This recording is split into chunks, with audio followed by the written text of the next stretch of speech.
All right, so here's all of your proof that I am, in fact, a father of a newborn. This is Theodore. He's my son. He's on the verge of sleeping right now, but he is going to be a guest host while I finish up talking about the last bit of this chapter. Sorry about the two-part nature of this video, but again, he was what you heard crying a few minutes ago. So, as I was mentioning, the end of the Incan Empire with the Spanish under about sneezed, excuse me. So with the Spanish expansion and the takeover of the Incan Empire, they gained access, and they being the Spanish crown, not the conquistadors, gained access to a world economy changing supply of silver.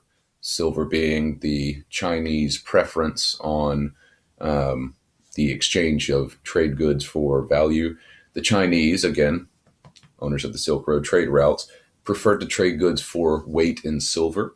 Now, if the Chinese and Japanese, in this case, controlled much of the world's silver economy in that sense, and then the Spanish, who have taken over areas in what is now, Central South America, Peru, Brazil, the old Incan Empire, and begin expanding, when they find in 1545 a place in Brazil that provides just, again, world changing amounts of silver, all of a sudden China and Japan and now Spain become the three players in the game that find the raw silver, trade for the raw silver, and bank with the raw silver. So between the Spanish, the Chinese, and the Japanese, those three, and again, not to discount any others, but in large part, those three kingdoms, what we think of now as countries, became the most economically,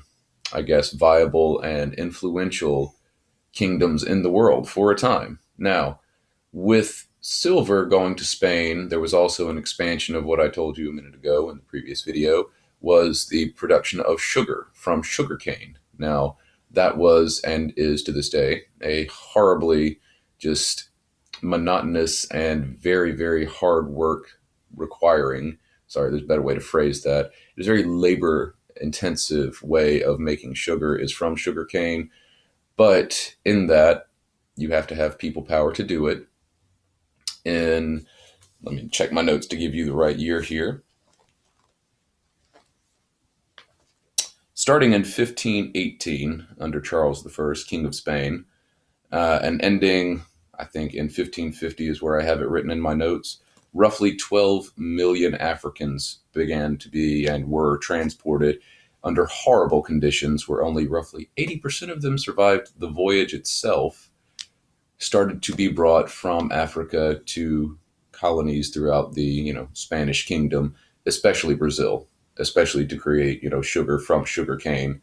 And yeah, so everything that spawns from the Atlantic slave trade kind of starts at that point. Eventually, you will have horrible characters of history like the Dutch India Trading Company and several other nationalized trading companies that come into existence that, through their colonial efforts, increased the number of African slaves that are both captured and then traded abroad from Africa to uh, the islands in the Bahamas, all the way through to what we now think of as North America and what will become our own 50 states. But despite our incredibly large numbers of African slaves that were imported to the United States, a tragically larger number was used in Brazil and on the sugarcane plantations. So, when thinking about history, it's always good to have perspective. As badly as numbers look for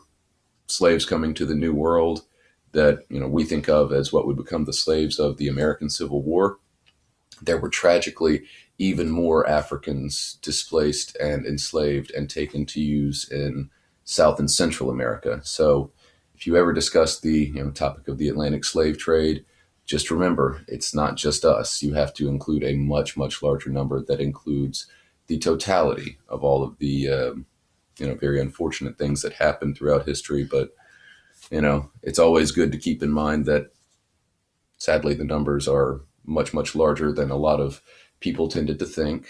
But provides a little bit of reality check, I guess. So Spanish silver, spice trades, discovery that the world is now round and much more navigable in ways, and changing economies to where you have, again, silver values put on different goods, all different goods. So what you have now is a growth in a global economy. And with Europeans' discovery of the Americas and their exploration of the Pacific area, the Atlantic too, the entire world was now linked for the first time by, oceanic trade. The opening of that trade brought in to like focus three very obvious economic empires. You had the Portuguese, the Spanish, and the Dutch. Again, you had the trading companies associated with each of those people. In the 16th century, the Portuguese controlled the sea route to India. And, again, you just had all of these different influences building up power centers in different parts of Europe and around the world. Colonial powers, too. Of course, as colonies grew, more Europeans started moving over, intermarrying with other Europeans that were there, born there. Those were people that they typically called Creoles. That was a person who was from Europe, of European parents, but both European parents decided to have a child when they were in, let's say, Brazil. Well, that child was then referred to as a Creole. Um, there, of course, with that social hierarchy, you start going down and down and down. But we'll get back to that in a little while. What I meant to start with was in that concept, when you have colonies and kids start getting born there, they grow. And when they grow, there's a need to make them more like, the European home that they left. This is especially true of the Spanish and Portuguese when they arrived in the New World. Again, as I mentioned before, once the Aztecs and the Incas and most of the indigenous people had been killed from smallpox or military expansion, uh, the invaders took over a lot of the architecture that would had already existed for the Aztecs and the Incan empires to thrive. So you see a lot of trade hubs kind of popping up and establishing themselves around. Cusco is still obviously a modern day city. Mexico City, no longer called Tenochtitlan, but still obviously came from somewhere, and this trade and the expansion of European powers to gain the trade and then raw materials to trade with starts to again, grow a worldwide awareness of a larger world economy. There are more goods available. You have things like coffee and chocolate entering the market as well for, if not the first time, early times on a world stage. So, all of these Europeans that are rich and wealthy, now one of the greatest things that they can do is spend money and buy themselves a bar of chocolate or, splurge on some coffee beans. Well, they're available for the first time. So again, the world is getting smaller and trade was increasing. And with that, I would like to more or less end our discussion of this chapter, as we will get into in future chapters, more so than I'd like to cover in this one, the problems with colonialism and what would be called the Valladolid debate, which is something that we will get into in this chapter via vocab, but we will discuss the ramifications of further on down in pretty much every chapter. The problem with colonialism, besides obvious other problems that we've discussed, is that it creates this hierarchy of we as the invaders won for a reason, and that reason is because we're superior. What makes us superior? Well, we're all this way, and all of those people are all that way. As you see, that could be construed as the very earliest beginnings of, a racial division and racism as we think about it. Now, that doesn't start with the Europeans, but when they came to the New World, it was definitely the way they were seeing things. Oh, well, these indigenous peoples aren't as advanced as we are, so clearly we have the right to rule. In fact, we're saving them from all of the bad things associated with not being a civilization. They're still sacrificing each other. They don't know any better. Well, that's I always mispronounce it, Valladolid debate.